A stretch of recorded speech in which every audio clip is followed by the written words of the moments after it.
My name is Kyle Steele. I'm running for Norman City Council, Ward 6 in the upcoming election cycle. And this is a summary for the Business and Community Affairs Committee on December 4th, 2025.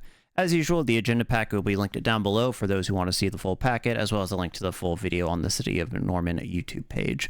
This was just a quick 1-hour meeting, and there was only one topic on the agenda, and that was continuing the discussion on reducing the minimum requirements for lot sizes down from, reducing what the total size of the lot can be, as well as just various requirements such as, like distance for the spacing on the side lots, for the garage to the driveway, etc., etc.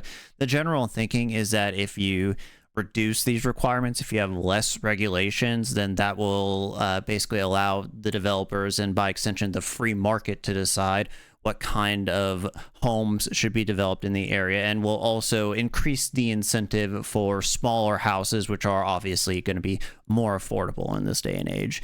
In general, the City Council is open to reducing these requirements, but there is some discussion by how much or how little, or even having no requirements at all in some cases.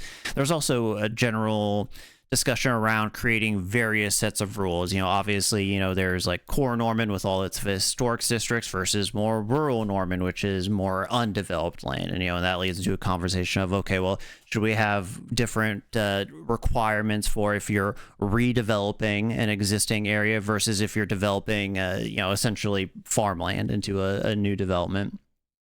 At the end of the day, these discussions are ongoing, and it sounds like city staff is going to be engaging with developers to get their input on various sets of minimum requirements, because at the end of the day, this is supposed to be a harmonious relationship. You don't want to be creating an administrative nightmare for city staff for plans for housing developments that are going to be submitted, and vice versa. You don't want to be making it tough on the developers who may want to submit certain plans, but then have city staff tell them no for various reasons if the requirements are too loose.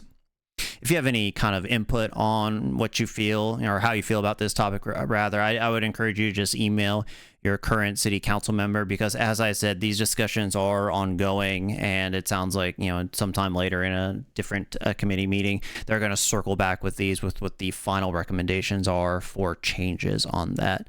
But with that was it for the meeting. As I said, it was a quick one. So if you made it to the end of this video, thank you for watching and have a good day.